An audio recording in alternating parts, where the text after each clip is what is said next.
inmediato le doy la bienvenida a un gran amigo, Felipe Funes. Él es Product Lead en Get On Board y también conocido como el primer Gober. ¿Cómo estás, Felipe? Un gusto saludarte. Hola Leo, qué bueno verte, qué bueno saludarlos a todos también. Bien, pues muy contento de estar acá. Un nuevo Oye, Awesome Friday de Get On Board.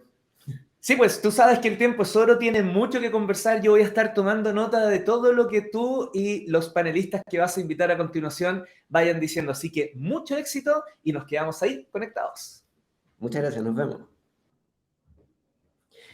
Hola, bueno, les doy a todos y todas quienes nos están viendo la bienvenida. Vamos a empezar esta conversación. Tenemos dos invitados de lujo. El primero es Daniel Vaughan, Head of Data en Clip, esta fintech. Hola Daniel, ¿qué tal? Hola Felipe, ¿cómo estás? Encantado de estar por Muy acá. bien, tremendo currículum, ex Airbnb, Telefónica, experiencia en data y además autor de un libro de O'Reilly, Analytical Skills for AI and Data Science, ¿cierto? Exacto, y estoy trabajando en un segundo libro también para O'Reilly que sale en junio del año que viene. Junio, julio, yo creo. Magnífico, y más o menos hay un pequeño adelanto para el primero, lo que salió el 2020, lo pueden encontrar en Amazon, quienes lo quieran comprar. ¿Algún Sí, pequeño adelanto?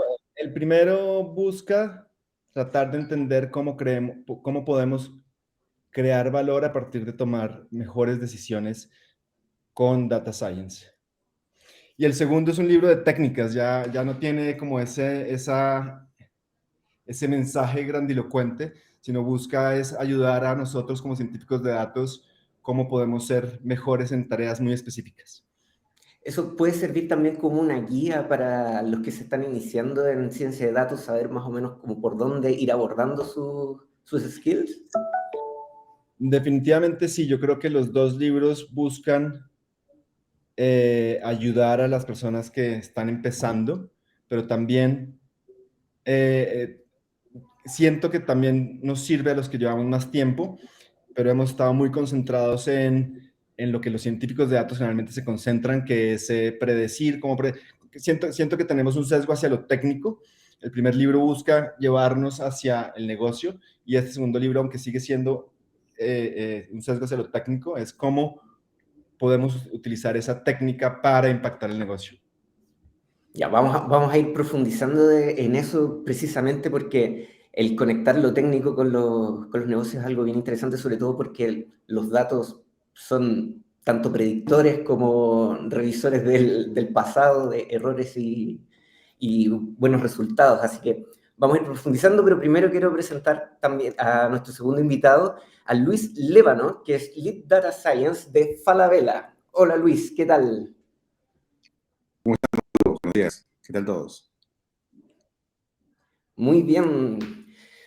Cuéntanos, Luis, quería partir contigo con una pregunta de ¿cuáles consideras tú que son los retos del uso de los datos en los negocios actualmente? Buenísima pregunta, Felipe. ¿Qué tal? Un gusto con todos. Hoy día existen varios retos hoy día, para el uso de los datos en los negocios. Definitivamente uno de los más importantes es que las áreas de data y analítica se alineen mucho con el negocio, con los objetivos de negocio. Si no estamos alineados en los objetivos de negocio, pues hacer muchísimas cosas, pero probablemente no le peguemos a la necesidad o al objetivo que está buscando la empresa. Entonces, ese alineamiento y entendimiento de objetivos de negocio es clave para poder subsistir de una área ética. Ese es como Creo que se nos está yendo, Luis. un factor crítico de éxito. Es un factor crítico de éxito el poder tener un sponsor que de alguna manera permita hacer que la organización sea data-driven y cambiar el existe, ¿no? Existen muchas personas que hoy día no creen mucho en los datos todavía, pero es importante. Entonces, debemos tener un sponsor que por lo general es un gerente general, plana directiva que nos puede ayudar a hacer esa bajada. Ahí Está dijiste el algo, talento. ahí Sí. dijiste algo que me pareció interesante y me gustaría hacerte una pequeña pausa porque de gente que no confía en los datos, yo tendería a pensar que los datos son como lo primero que podría ayudar a justificar decisiones. ¿Cómo es ese choque de realidad con los otros stakeholders del proyecto? Correcto. Estamos en un cambio generacional, ¿no? Estamos en un cambio generacional donde hay gente que hoy ya es data driven, que tiene este mindset digital y que de alguna manera siempre utiliza y genera incluso objetivos de manera smart, que son objetivos que tienen que ser en el tiempo, realizables, etcétera, etcétera. Pero también existen algunos perfiles que de alguna manera buscan mucho el tema de la experiencia, ¿no? Experiencia que si bien es cierto es muy importante, pero combinada con los datos es mucho más relevante. Entonces, hoy en día estamos, hay algunos perfiles que necesitan ese cambio de mindset. Yo en su momento, por ejemplo, cuando participé en consultorías hace mucho tiempo atrás, bueno, hace unos años atrás, identificar ese tipo de perfiles, ¿no? En las organizaciones, que obviamente necesitan mejorar o cambiar ese mindset y pues llegar a un punto de acción complementa lo que ellos conocen. Entonces la información y la toma de decisiones, y más aún si lo sumas de una experiencia de los stakeholders, ¿no? Perfecto. Luis, nos dicen de YouTube que te escuchan un poquito cortado, así que si puedes revisar ahí algún cable que esté suelto o lo que sea. Mientras tanto, Daniel, te quería preguntar a ti, ya muy basado también en lo que nos contabas de tu background y de tus libros, ¿cómo generamos valor en un negocio con la ciencia de datos y especialmente cómo podemos después medir ese valor que estamos intentando generar? Yo creo que esa es la pregunta que nos hacemos todos los días y que las mismas organizaciones nos están haciendo y haciéndonos el challenge de, ok, ya estamos pasando, ya se pasó el hype, tenemos un equipo de ciencia de datos, ¿cuál es el valor que están generando? Y siento que generar valor con datos es difícil, desde un equipo de ciencia de datos es difícil, porque nosotros los científicos de datos casi nunca somos los que tomamos la decisión última de qué hacer con esos análisis. Entonces, lo primero es que tendríamos que tratar de cerrar esa brecha entre nosotros como proveedores de información y de insights y el stakeholder que al final es el decision maker, la persona que toma la decisión y el que va a mover las palancas que pueden generar valor. Dicho eso, tu pregunta, ¿cómo se puede generar y cómo se puede medir el valor? Te voy a responder de la manera un poco abstracta como el ideal. El ideal es, en mi opinión, es tomemos como estábamos funcionando antes sin lo que trajimos los científicos de datos. El resultado que estamos tratando de medir, por ejemplo, la tasa de churn, de abandono de los clientes en una compañía, o los ingresos, la métrica que queramos, tomemos esa métrica antes de llegar con el análisis, o con el modelo, o con el insight que trae data, y después volvemos a medir con el insight. Entonces, tenemos como un baseline sin los insights y el nuevo resultado con los insights, y el mundo ideal sería que encontremos una mejor métrica, sea cual sea, ya sea un menor churn, una menor tasa de abandono, mayores ingresos, mayor efectividad de una campaña, etc. Entonces, siento que este ideal, a mí por lo menos me ha ayudado, me ha guiado en cómo podríamos medir el impacto. Dicho eso, creo que hay un montón de retos para lograr alcanzar ese ideal. El mundo nunca es tan limpio como para decir sin el análisis o sin el modelo, con el modelo. Entonces hay unos retos, pero por lo menos a tu pregunta, siento que ese ideal nos ayuda a cómo deberíamos plantear esto. Siempre deberíamos tener un grupo de control, por ejemplo, o cuál es el baseline adecuado. Oye, partiendo de lo que tú dices de comparar sin el modelo y con el modelo, esto implica que hay que tener un periodo de experimentación antes de entrar a ejecutar ya las decisiones basadas en estos modelos. ¿Cómo generan el convencimiento con los decision makers de tomar ciertas medidas de experimentación o no? ¿Qué caminos tomar? ¿Cómo orientan ustedes al resto del equipo con estas decisiones? ¿Quieres que responda yo o quieres Sí, que por responda? favor. Ok. Mira, generalmente en los stakeholders, los decision makers son los que piden no salir con todo, sino más bien experimentar. Entonces, y tiene sentido porque ellos están acostumbrados a una forma de hacer, de tomar sus decisiones y tienen alguna aversión al riesgo a esto nuevo. Entonces, creo que en la mayoría de mis experiencias son ellos los que sugieren tener un approach experimental. Puede que no experimental en el sentido más técnico, y ahí es cuando uno como científico de datos también debe proponer un approach experimental en donde tengas el tamaño de la muestra suficiente, poder estadístico, etcétera, etcétera. Pero a tu pregunta, no siento que haya ese reto de experimentar o no experimentar. Casi siempre por aversión al riesgo, son ellos los que lo sugieren. Ah, perfecto. Luis, te tenemos de vuelta, ¿o no? Sí. ¿Cómo están? Muy bien. Oye, Luis, te quería preguntar, ¿cuáles son las principales barreras que tú consideras para que todos podamos ir accediendo a usar los datos para tomar decisiones? ¿Qué separa a un negocio que todavía no está experimentando con ciencia de datos ni tomando decisiones con ciencia de datos con entrar a esto? ¿Cuáles serían estas barreras? Bueno, en un principio, uno de los importantes es que la data se encuentre en un solo repositorio de información. Por ejemplo, hoy día hay negocios que tienen la data on-premise y data en nube. Lo ideal es que la información se encuentre en un solo repositorio de datos. Es decir, o en la nube, en primer lugar. Segundo, que podamos, o que la empresa tenga identificada de todo ni del cliente, esos touch points donde sí o sí tienes que tener la información registrada, ¿no? Porque si no tenemos la información importante de esos touch points con el cliente, complicados, ¿no? Creo que esos dos son muy importantes para ello. Perfecto. Oye, nos dicen de nuevo que seguimos con problemas de audio.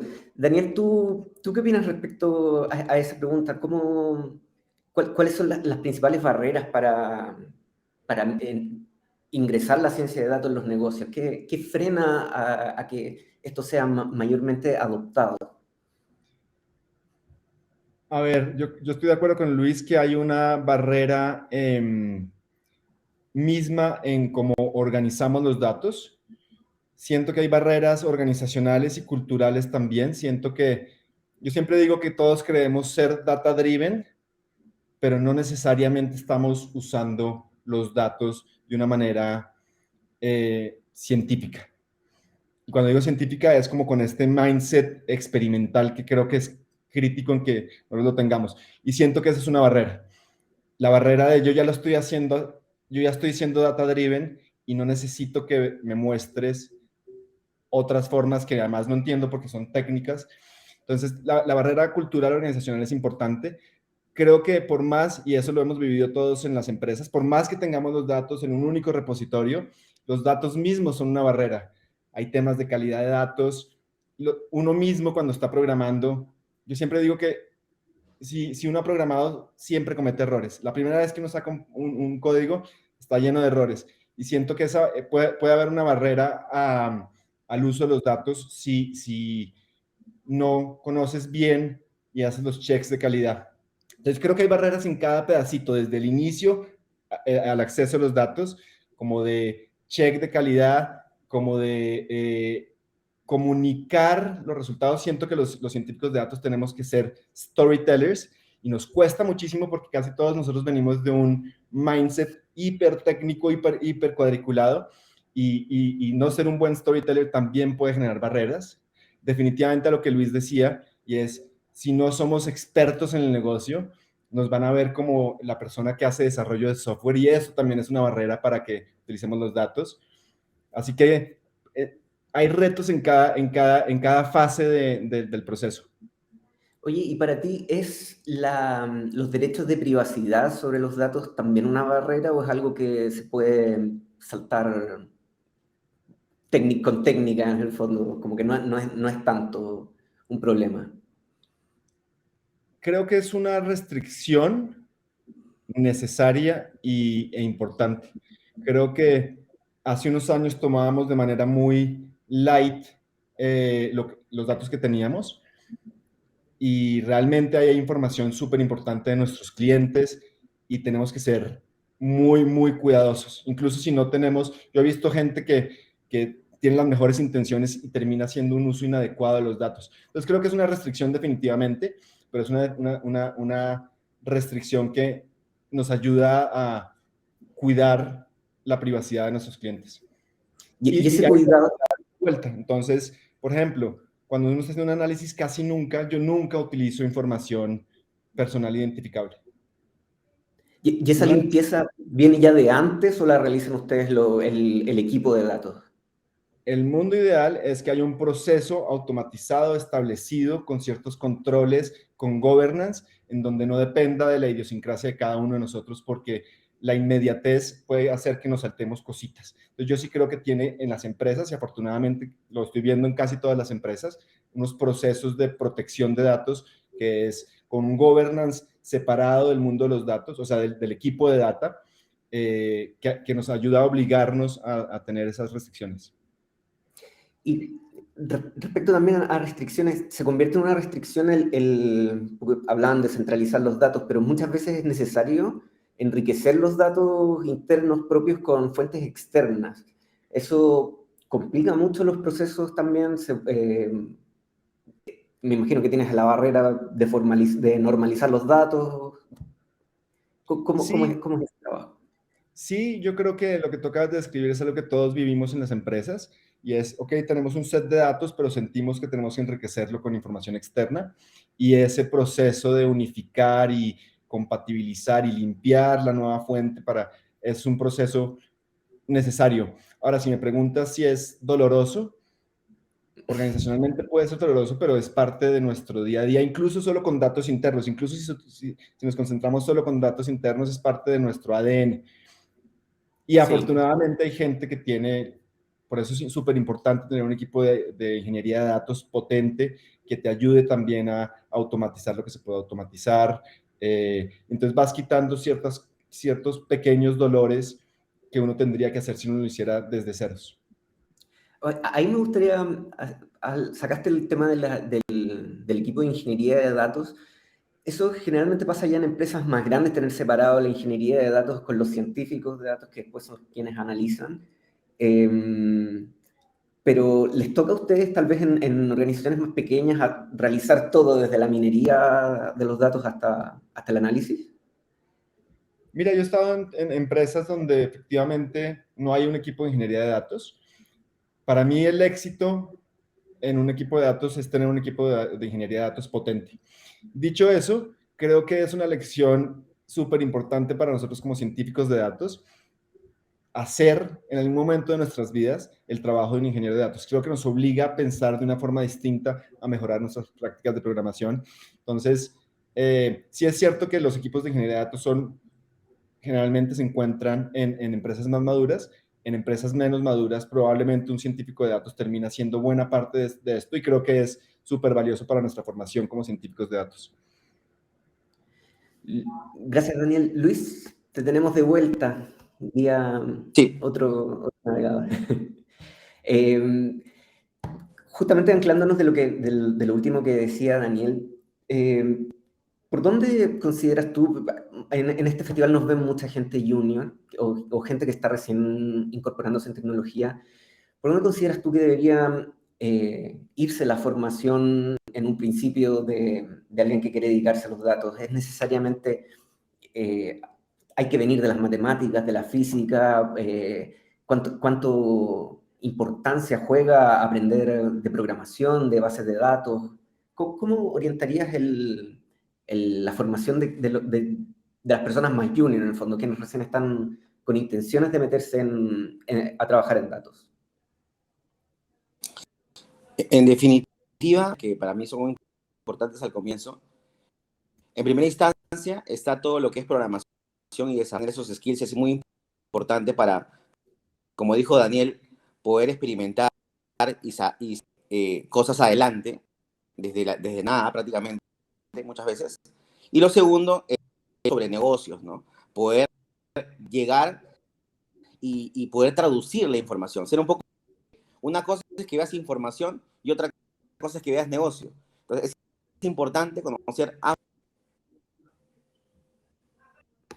Perfecto.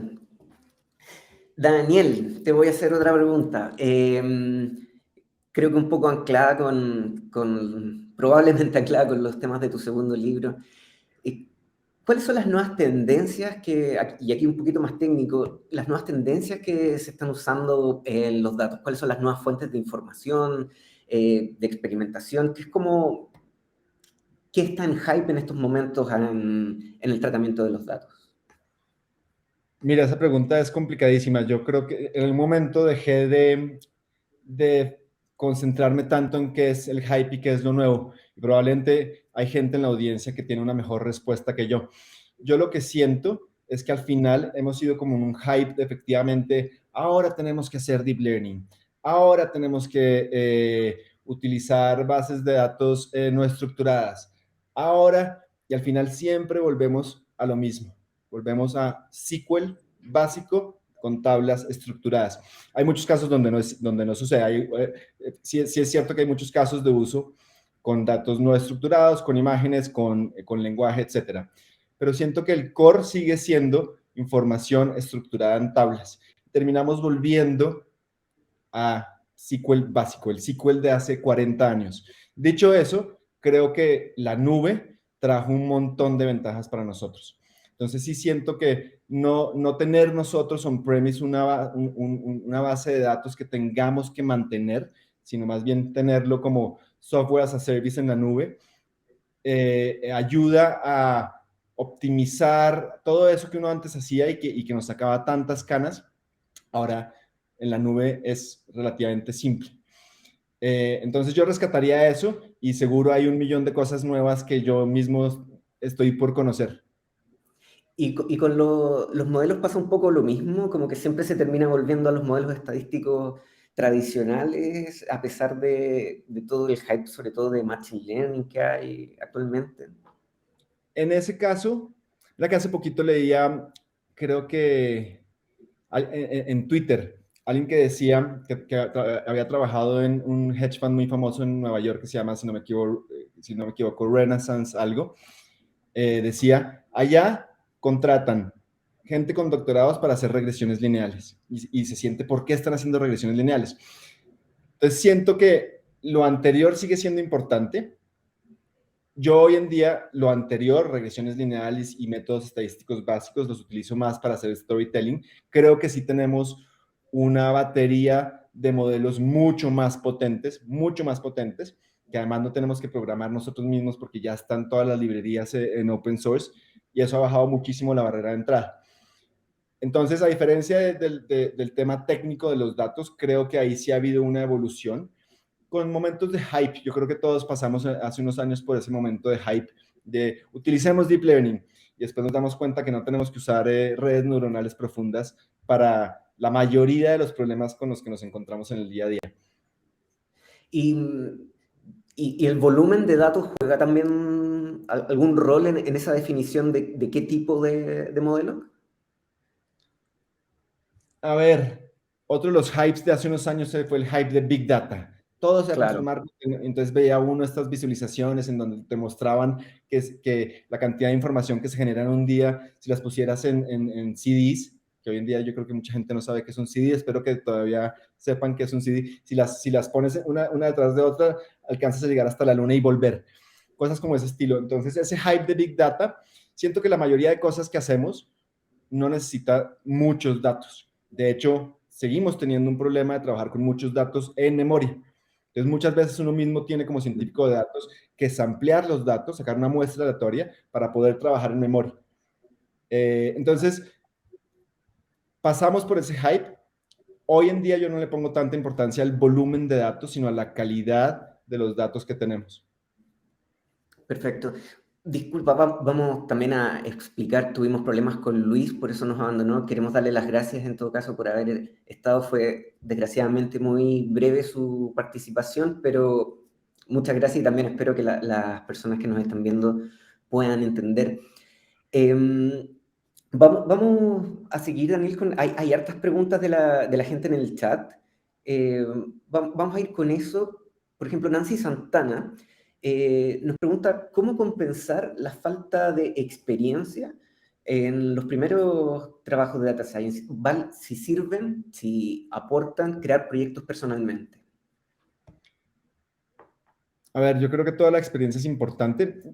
Yo creo que esa pregunta tiene como dos matices. Hay un matiz de si nos ayuda a buscar trabajos, a encontrar trabajos. No tengo experiencia, pero tengo una serie de proyectos personales. ¿Nos ayuda a tenerlo en nuestro currículum? Y yo creo que la respuesta siempre es sí. Pero el otro matiz creo que es, ok, independientemente si nos ayuda a conseguir trabajo, nos ayuda a crecer como científicos de datos, y yo creo que también es cierto que tener proyectos individuales independientes es súper importante. El know-how de tratar con datos que no son limpios es súper importante, y eso es lo primero que nos encontramos en las empresas. Los datos nunca están limpios por más que haya equipos de ingeniería de datos. Siempre que hay que hacer cositas, y ese know-how creo que es crítico, ya sea con datos externos en proyectos personales o con experiencia pasada. De hecho, me imagino que debe haber un montón de casos de borde, de inconsistencias de datos, que ya la experiencia misma de estar limpiando y limpiando datos te ayuda a resolverlos más rápidamente en el futuro. Sí, mira que me acabo de acordar hace unos años, creo que hoy en día sigue esta conversación, pero ya creo que Kaggle, Kaggle, está menos hype que hace unos años. Entonces, para los que no saben qué es Kaggle, es un sitio en donde uno va y compite con unos datos que ponen las empresas, y compite para tener el mejor modelo predictivo. Y había mucha gente que criticaba esa forma de obtener experiencia justamente porque los datos ya están limpios. Entonces, yo creo que hay que tener experiencia tanto en hacer modelos, pero trabajar con datos, esa experiencia de trabajar con el dato puro y duro y sufrir el proceso de limpieza y empezar a disfrutarlo, porque al final uno termina disfrutando ese proceso de limpieza también. Creo que es muy importante. Entonces, entre menos limpios y perfectos estén los datos, genial, mucho mejor. El ejemplo típico es en los libros de texto de Machine Learning. Hay un dataset que es muy famoso, que estoy tratando de acordarme de qué es. Creo que es de un cierto tipo de plantas, y lo que uno hace es clasificar el tipo de pétalo o algo así. La gente critica mucho ese tipo de ejemplos porque los datos están perfectos, están ahí para que tú los utilices y hagas un modelo. Te pierdes todo el aprendizaje de limpiar, hacer feature engineering, te pierdes un montón de ese proceso que es crítico para nosotros. Bueno, yo no soy científico de datos, pero cuando me ha tocado limpiar data, siento además que tienes una chance de darle una vuelta y pensar un poco sobre lo que está, es como un momento de reflexión previo al análisis que igual se agradece bastante. Daniel, tenemos otra pregunta de Penélope en el chat que dice, ¿cómo puedo empezar a implementar Data Science en mi negocio si aún no tengo la plata para contratar a un Data Science? Uf. Buena pregunta y complicada. A ver, déjame trato de ver. Yo creo que es crítico tener ese talento. Yo creo que si uno no tiene ese skill, es difícil empezar a implementarlo. Dicho eso, creo que hoy en día en este mundo remoto, de trabajo remoto, es fácil encontrar freelancers que por lo menos no te ponen ese costo fijo que somos los equipos de datos contratados, y puedes simplemente como por proyectos hacerlo. Tal vez esa es una alternativa, Penélope, pero sí creo que en el momento es importante tener a alguien que tenga la capacidad de meterse y trabajar con ese mindset de data scientist. Porque me imagino que debe ser mucha la diferencia de lo que puedes conseguir de insights con alguien que está ya capacitado, que tiene el conocimiento, que tiene experiencia, versus empezar como, no sé, tal vez como founder a leer un poco y tratar de tú hacer algo en un negocio pequeño.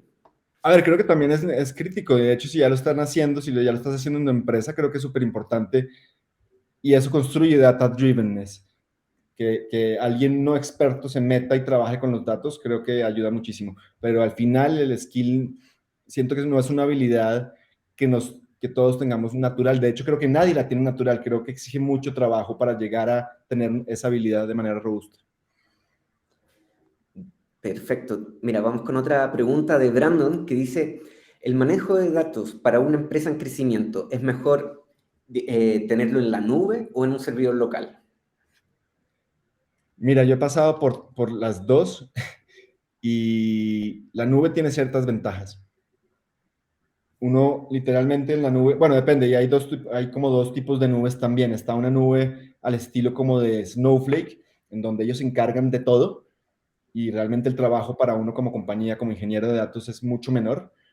Hay otro tipo de nubes como AWS o Google Cloud Platform o Azure, O en azul, donde claro.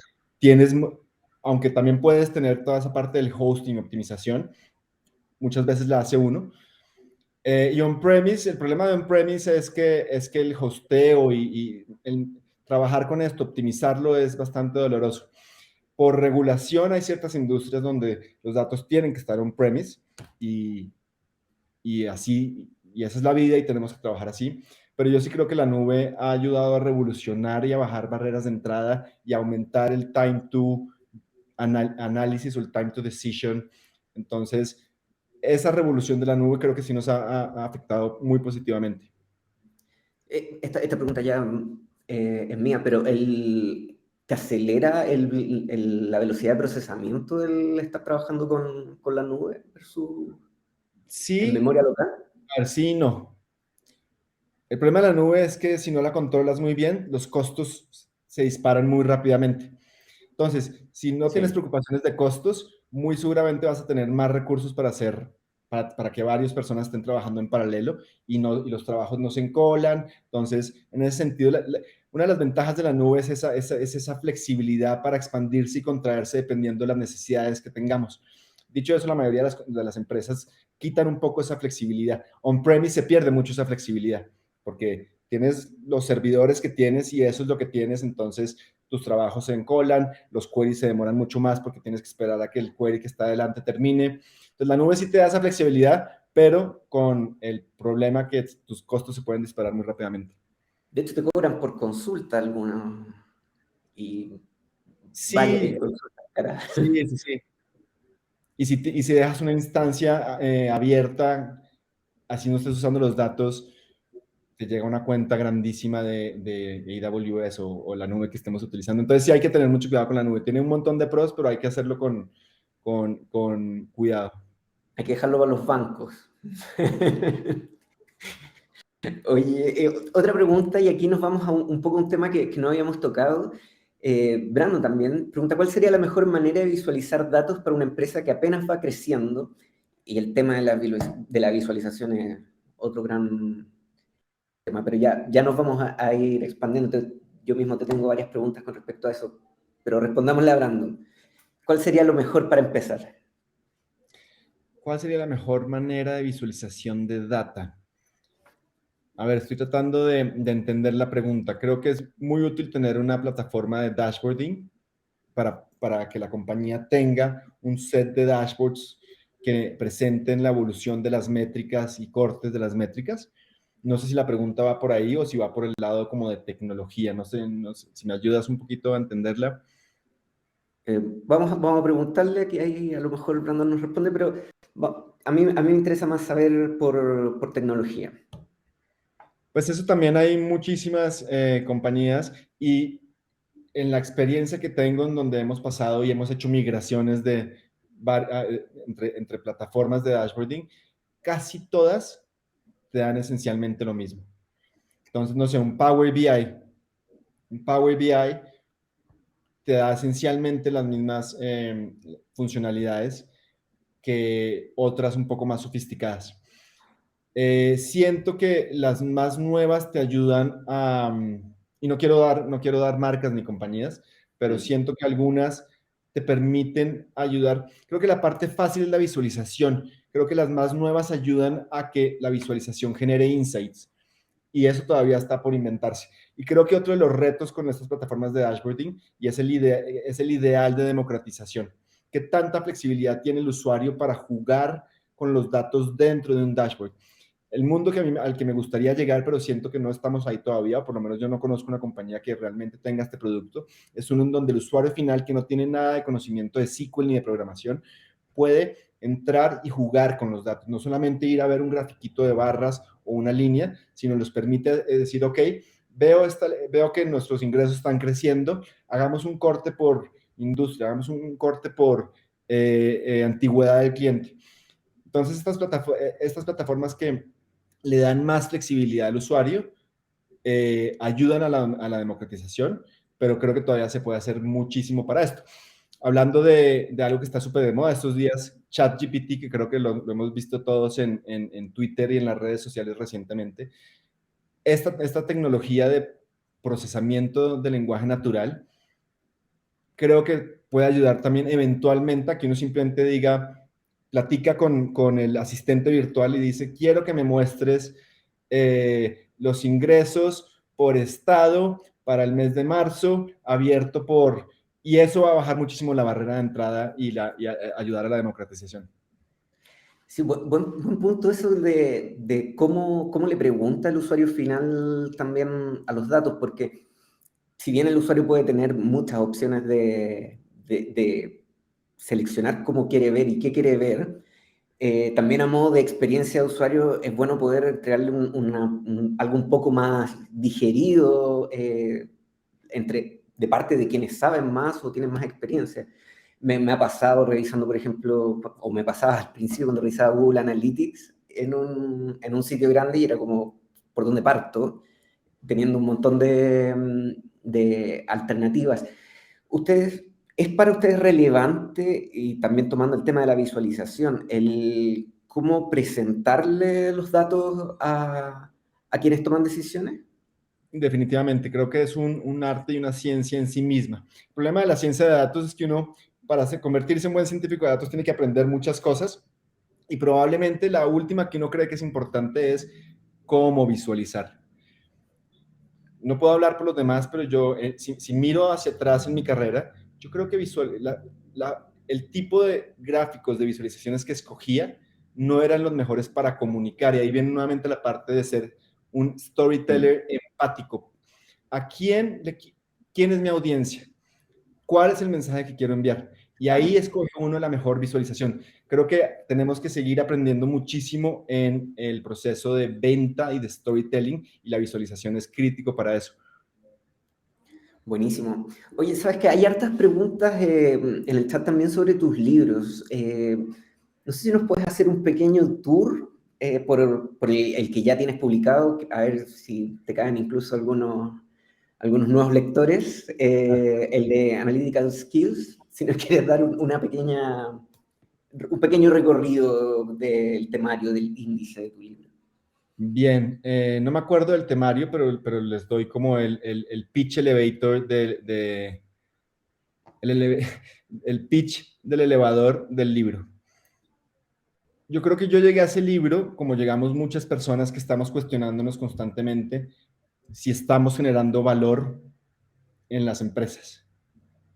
Y entonces empecé a decir, 90% de nuestro tiempo es haciendo machine learning, pero realmente estamos generando valor con ese machine learning. Y hubo un proceso introspectivo de entender por qué sí o por qué no. Y la respuesta casi siempre es, no es obvio que estamos generando valor. Y ese proceso introspectivo me llevó a pensar que los datos generan valor, que los datos solitos per se no generan valor, ni los análisis que nosotros hagamos. Los datos generan valor si en la compañía se pueden tomar mejores decisiones a partir de los datos. Entonces ese es como el punto de partida. Si es cierta esta premisa, que son las decisiones y no los datos o el análisis, cómo llegar a efectivamente a tomar mejores decisiones. ¿Qué proceso tenemos que seguir para poder generar insights accionables? Yo creo que una parte súper importante es la accionabilidad. Yo creo que muchas veces nos lanzamos a hacer un análisis sin pensar en qué palancas tenemos. Muchas veces sin pensar en definir bien la pregunta de negocio. Entonces, estoy pensando ahora sí en el temario. Hay un capítulo que es, empecemos por la pregunta de negocio, empecemos por el negocio. Tenemos bien definida la pregunta de negocio. ¿Cuáles son las métricas? Entonces, hay una sección cortita que estoy expandiendo en el nuevo libro sobre lo que yo creo que es una habilidad súper importante para los científicos de datos, que es el diseño de métricas. ¿Qué propiedades deben tener las métricas que queremos optimizar o cambiar o influenciar? Entonces, empezar con la pregunta de negocio, ver qué acciones, qué palancas tenemos. Si no tenemos palancas, es imposible que generemos valor. Y después literalmente voy pasando y llego el último capítulo, que siento que es un capítulo bastante ambicioso, es cómo podemos optimizar con ciencia de datos de una manera automatizada ciertas decisiones. Entonces como que te va llevando, el libro al final todo gira alrededor de tomar mejores decisiones con datos y cómo esas decisiones generan más valor. Uy, tremendo. Y de hecho no te quería interrumpir, pero ya desde el principio, cuando me hablas de las preguntas que busca responder, me imagino que deben llegar muchas veces las preguntas no tan claras y hay que guiar a las personas que te están haciendo las preguntas, porque como, como dijimos en un principio, puede que desde el extremo del que llega diciendo quiero esto porque hype de data science, hasta alguien que tal vez lo tiene completamente claro, debe haber un espectro tremendo de maneras de aproximarse a los científicos para hacerles las preguntas. ¿Cómo Definitivamente. lo, Hace un cómo lo rato, guías? Luis, Hace un rato Luis platicaba de su experiencia como consultor. Yo nunca he estado en consultoría, pero una cosa que aprecio mucho de la gente que pasó por consultoría es que en consultoría tienes que desarrollar esa habilidad de, hablando con tu stakeholder, definir y refinar muy bien las preguntas que se quieren resolver. Solo cuando eso esté bien definido, tiene sentido plantearse hacer un proyecto de ciencia de datos. Y es una habilidad que todos en las empresas también tenemos que desarrollar.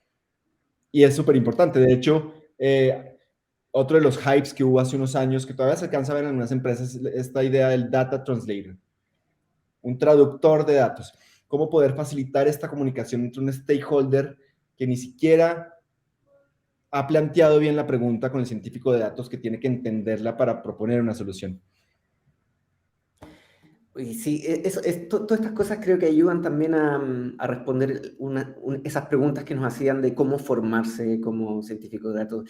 Lo importante que es estar atento a lo que te preguntan y tenerlo muy claro antes de lanzarse a correr los datos, a revisarlos. Oye, y de este nuevo libro que vas a sacar ahora, ¿tienes ahí un poco más fresco también los contenidos? Sí, a ver, este libro... ¿Ya lo tienes listo?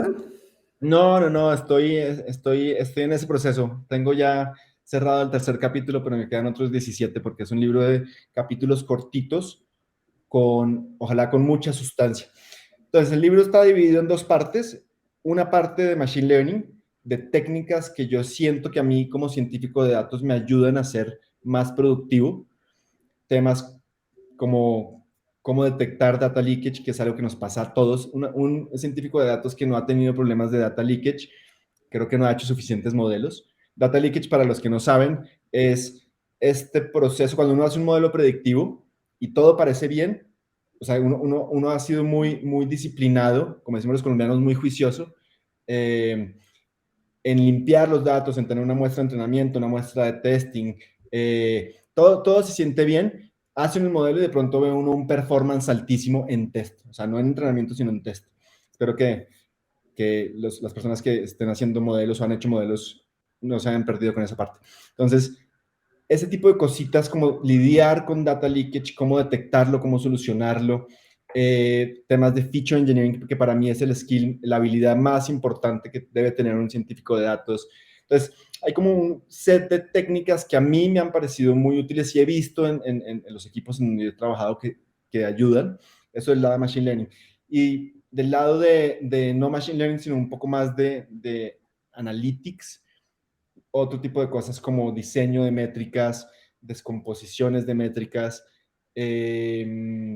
storytelling. A mí me encanta el tema de storytelling porque siento que yo no he sido un buen storyteller justamente por lo cuadriculada de mi formación. Entonces, me he metido mucho a pensar cómo puedo yo mismo y en mis equipos mejorar temas de storytelling, de narrativas, de vender, de visualizaciones, que siento que soy como el soft skill que no nos gusta, que los científicos de datos no queremos tener, pero es el skill más importante o uno de los más importantes si queremos generar valor. Entonces, este segundo libro es un set de técnicas que a mí y a los equipos donde he tenido el honor de mostrarlas, siento que son técnicas chiquitas que no están en los libros de texto, no se conocen, de pronto están por ahí en blogs, en algún lado en la web, pero lo que quería era centralizarlas y empezar a tener una conversación sobre estas cosas. Definitivamente no es exhaustivo. Seguro hacen falta otras 150 técnicas que otras personas han encontrado valiosas, pero la idea es ir centralizando y ir compartiendo esto con la gente porque siento que sí nos puede ayudar muchísimo. Oye, y qué magnífico eso del storytelling también, que es como la experiencia de usuario, de tus usuarios como científico. Eso también creo que muy bueno. Oye, tuvimos una encuesta en el chat de YouTube que decía, ¿qué lenguaje de programación utilizas para Data Science? Por supuesto, Python arrasó con un 80%, otros 11%, no sé cuáles serán esos otros, y R, solo un 7% está desapareciendo, R parece. Yo creo que es un nicho. Hay gente que... Yo programo en Python y soy fan pythonista. Me encanta Python, pero he tenido la conversación con gente que dice, yo nunca me pasaría a Pandas porque en R ni siquiera me acuerdo cómo se llama esa librería, pero aparentemente, yo creo que es de nicho, yo creo que es de nicho. La curva de aprendizaje de Python es muy baja, pero es relativamente fácil aprender Python, pero tiene problemas de performance, o sea, si uno quiere hacer algo más escalable, más potente, probablemente Python no es la solución a menos que tengas que detrás de Python esté corriendo C o C++, una cosa por el estilo. Podría existir, así como los engines de las bases de datos te proporcionan herramientas para estadísticas descriptivas simples, también correr los modelos a nivel de la base de datos, eso sería magnífico. Sí, y creo que la nube va para allá. Cada vez está bajando mucho más la barrera de entrada. Me acuerdo que en una de estas nubes, no quiero dar nombres porque no quiero ni sponsorear ni ser anti-sponsor de una de estas. Literalmente tienes la habilidad de correr y hostear el resultado de un modelo en una tabla como si lo hicieras desde SQL. Desde SQL puedes hacerlo. Entonces sí están bajando las barreras para exposición de los resultados, para hostear los resultados de un modelo. Perfecto. Daniel, estamos llegando ya al final de esta conversación. Te agradezco mucho tu tiempo en nombre de todas las personas que nos están viendo. En lo personal aprendí bastante, me ayudó mucho esta conversación. Espero que le haya ayudado también a otras personas. Lamentamos mucho haber perdido a Luis en el camino. Le mandamos saludos si es que todavía nos está mirando. Van a poder conversar con Luis de todas maneras, creo que en Discord, ahí en el chat han estado pasando el link de Discord para que continuemos las conversaciones sobre Data Science en nuestro servidor. Daniel, muchas gracias, que estés muy bien, un gran abrazo. Gracias a ti, Felipe, me encantó platicar contigo y gracias a las personas que participaron con sus preguntas, están muy buenas. Dale, gracias.